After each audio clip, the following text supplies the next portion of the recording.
Hey guys, how you doing? This is the February update video. I appreciate you guys taking the time to read our newsletters, see what God's doing, and then to click this video and watch. Gonna be just very brief with you today. Had a powerful month here in the month of February. Started out the month with doing a conference at Shekinah Glory Church in Independence, Missouri. And then this weekend after that, I was in Teen Challenge in Morrow, Arkansas, the Northwest Arkansas Teen Challenge. And then this past weekend, I was in Michigan, in Kalamazoo, and Traverse City. Powerful weekend. I'm going to just give some bullet points. When I was in Independence, Missouri at Shekinah Glory, something that just stood out to me was, and some of you that have watched my other videos, you know that I'm just preaching a life right now, or a message right now, just giving yourself fully to Jesus, not loving the world, not allowing distractions to take over so that we can be warriors for Christ. Just from preaching that message on fasting and holiness and going against Jezebel and different things like that. And so the Holy Spirit broke out on the Sunday morning service at Shekinah Glory Church in Independence, and worship literally went for 2.5 hours. And the service didn't even end until like 3 o'clock. And so it was just so powerful. People were marked and touched and so impacted. And then Teen Challenge Arkansas the following weekend was absolutely amazing. Got to preach about 3 different times. And literally on the last night, every single young man in the entire program got saved except for 2 of them.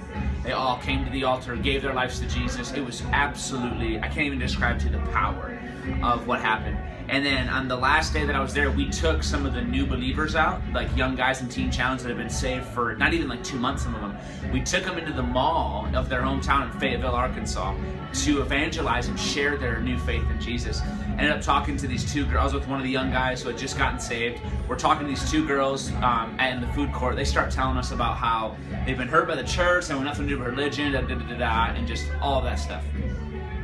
So I said, well, I want to show you that Jesus is more than religion. He's about power and he's about relationship. I said, I'm going to pray for you. Is there anything you need to be healed of? Because God will touch you right now to show you that he's real and he's bigger than just a church service. Long story short, she had hips. Every time she would stand up, her hips would pop. And we prayed for her and she got totally healed. And she was blown away. And so we were able just to bless her and sow that amazing seed into her life. And then this past weekend, I was in Kalamazoo on Thursday night. Last Thursday night, preached there. It was a powerful night. That night, our waitress afterwards at Denny's got totally rocked by the power of God, just weeping. We blessed her radically financially with an amazing tip to just help pay for her college fund, different things. And she had given her life to the Lord when she was younger, but not walking with the Lord now. And so it was just kind of this amazing love seed in her life. And then I preached Friday night at Grand Traverse House of Prayer, powerful service. And then Sunday morning, I preached 2 services at Resurrection Life Church.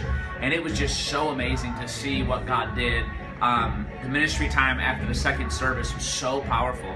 I mean, people are getting healed. The first 3 people I prayed for, the one lady had a head issue, so many different things, just people getting healed, boom, boom, boom. People just signing up to fast and pray and go after God. And then one of the last girls I prayed for, their mom kind of dragged her up to the altar. She really didn't want to be up there. And they're trying to kind of force her to like, so do you want to get saved? It was just awkward, you know?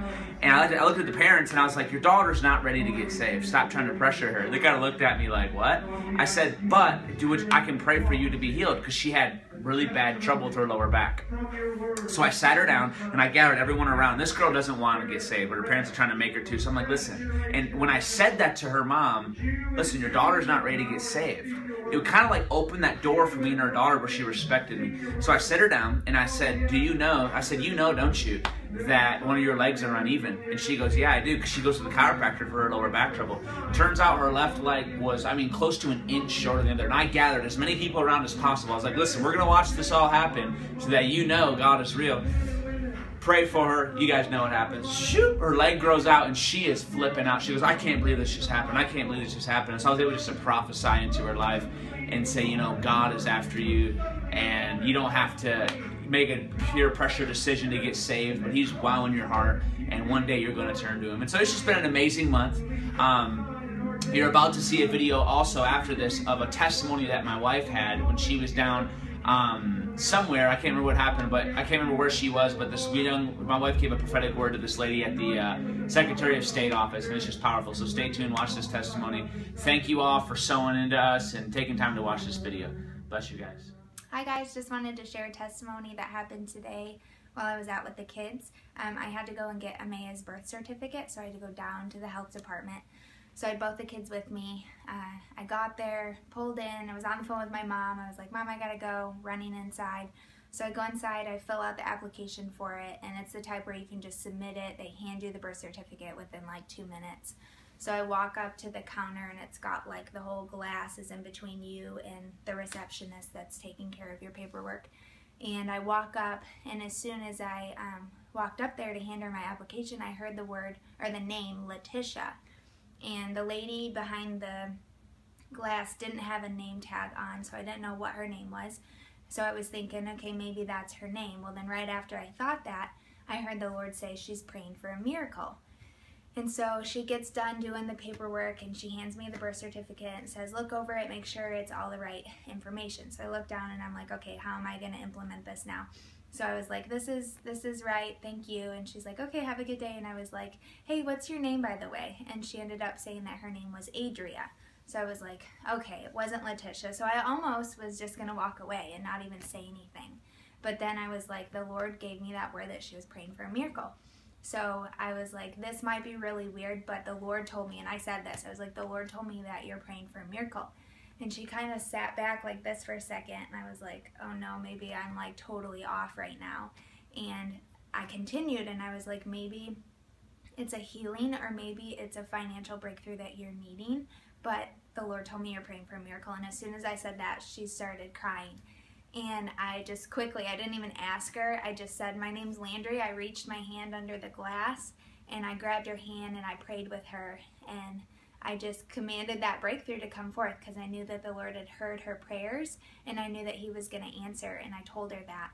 And so I prayed with her, and I blessed her, and I walked away, and I came around the side of where I had stood in line to get the birth certificate, and she had walked out from her office to come out and hug me and was like, thank you so much, like you don't even know what that meant to me.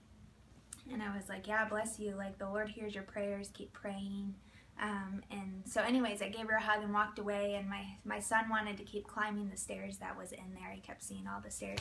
And so we took an elevator upstairs, and I let him run around, and I just felt like the Lord said, empty your wallet and go bless her, sow into her life, and sow into even the breakthrough that she's contending for.